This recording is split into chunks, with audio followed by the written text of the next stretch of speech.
Сәлем, егер менің видеоларым саған ұнаса, міндетті түрде достарыңмен бөлісіп, лайк, комментарий қалдыруды ұмытпа.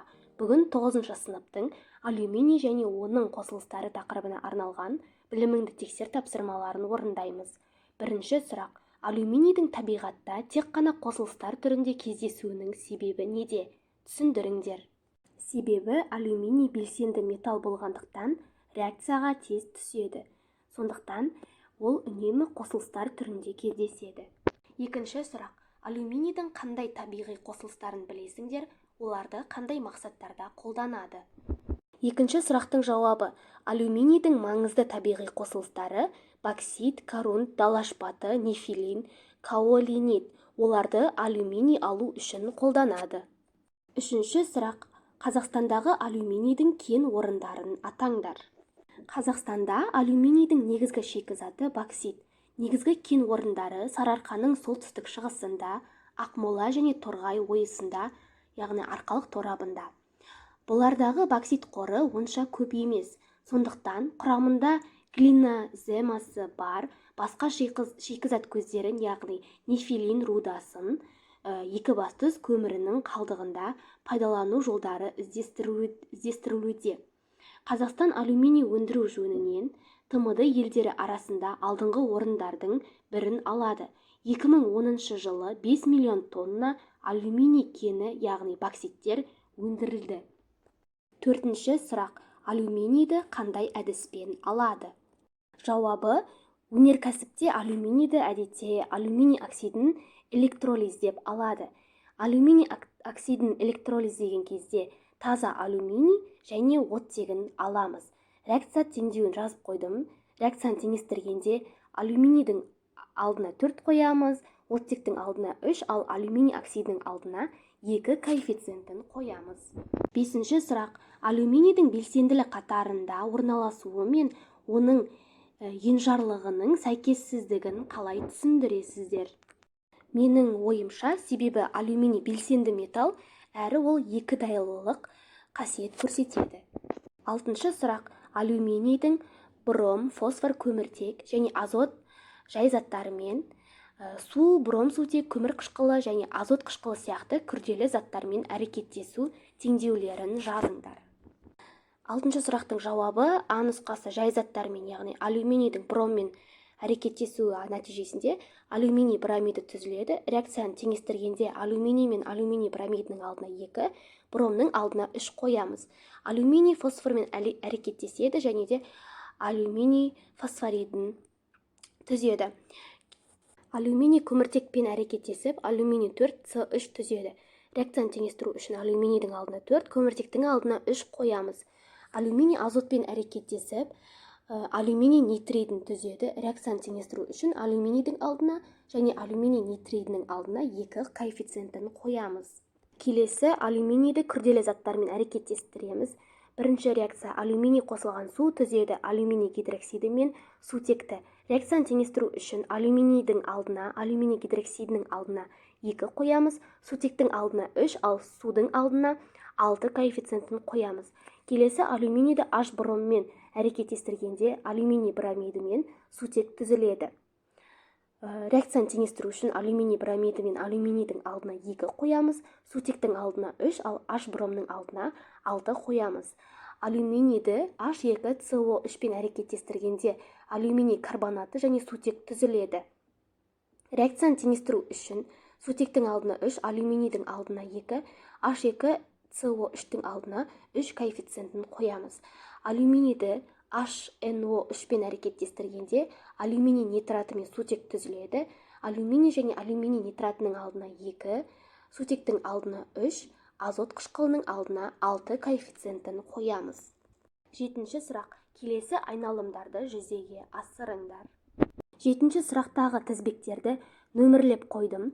Номері бойынша сіздерге химиялық реакция теңдеулерін жаздым. Бірінші реакция. Алюминий қосылған хлор 2 түзеді алюминий хлор 3. Теңестіргенде алюминий және алюминий хлор 3-тің алдына 2, хлордың алдына 3 қоямыз. Алюминий хлор 3 қосылған натрий OH түзеді алюминий OH3 қосылған натрий хлор.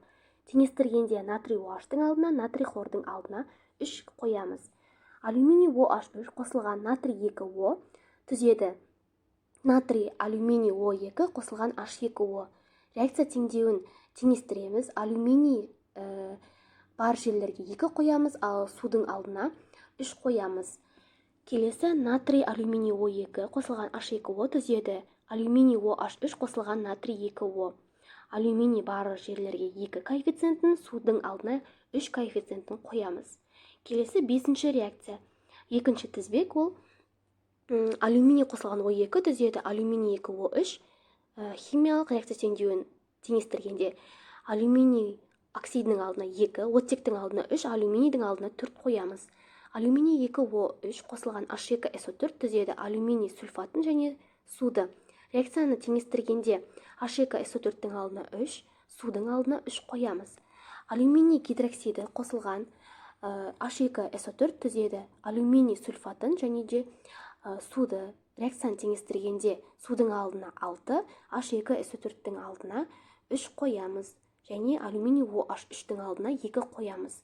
8-ші соңғы реакция алюминий сульфатына қосамыз барий хлоридін түседі. Барий сульфаты және де алюминий хлориді.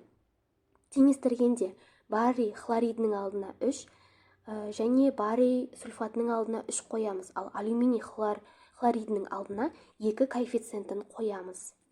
8-ші сұрақ. Мына заттардың қайсысымен алюминий оксиді және алюминий гидроксиді әрекеттеседі? Реакция теңдеулерін молекулалық және иондық түрде жазыңдар. 8-ші сұрақтың жауабы: алюминий оксиді натрий гидроксидімен әрекеттесіп, натрий алюминий О2 және су түзеді. Реакцияны теңестіргенде натрий OH-тың алдына 2, натрий алюминий О2-нің алдына 2 қоямыз. Алюминий гидроксиді натрий 2O-мен әрекеттесіп, натрий алюминий О2 және су түзеді. Реакцияны теңестіргенде алюминий OH3-тің алдына 2, натрий алюминий О2-нің алдына 2 және судың алдына 3 қоямыз. Алюминий гидроксиді SO3-пен әрекеттесіп, алюминий сульфатын және су түзеді. Реакция теңдеуін теңестіргенде судың алдына 6, SO3-тің алдына 3, алюминий гидроксидінің алдына 2 қоямыз.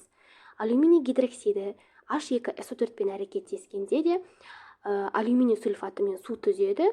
Ол жақта да теңестірген кезде судың алдына 6, H2SO4-ке 3 және алюминий гидроксидінің алдына 2 коэффициентін қоямыз. 9-шы сұрақ. Алюминий мен оның құймаларын техникада қолдану олардың қандай физикалық және химиялық қасиеттеріне негізделген? Алюминий техникада қолданылуға қолайлы, себебі электр өткізгіш, екі дайлы, белсенді және созылғыш металл. Бірінші есеп. Темірдің 3 валенті оксидінен алюминотермия әдіспен 1 моль темірді тотықсыздандырғанда 762 килоджоуль жылу бөлінеді. 100 грамм темірдің 3 валенті оксидін тотықсыздандырғанда қанша жылу бөлінеді?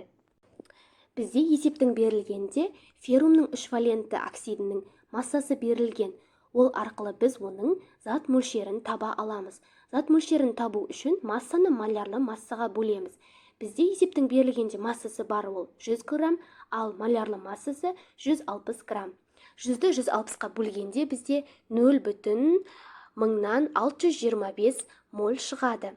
Енді есептің берілгенінде 1 мольда бізде 762 килоджоуль энергия бөлінді делінген.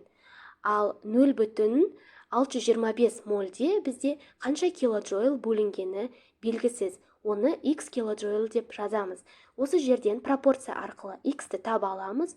Ол үшін 0,625 мольді көбейтеміз 762 килоджоульға және бөлеміз 1 мольға.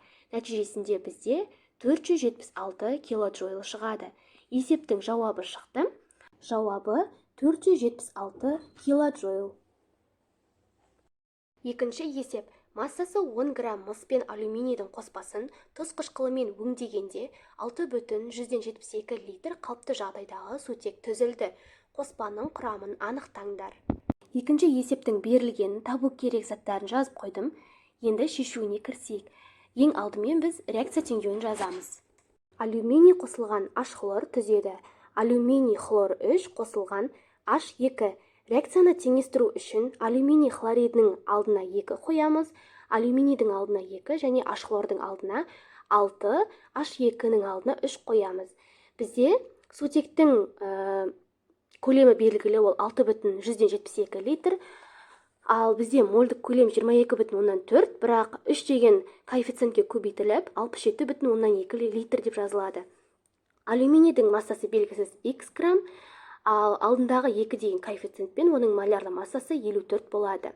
Осы жерден пропорция құрып, пропорция арқылы алюминийдің массасын табамыз. Яғни 54-ті көбейтеміз 6,172-ге, бөлеміз 67,2-ге. Сонда бізде 5,4 грамм шығады. Бұл алюминийдің массасы.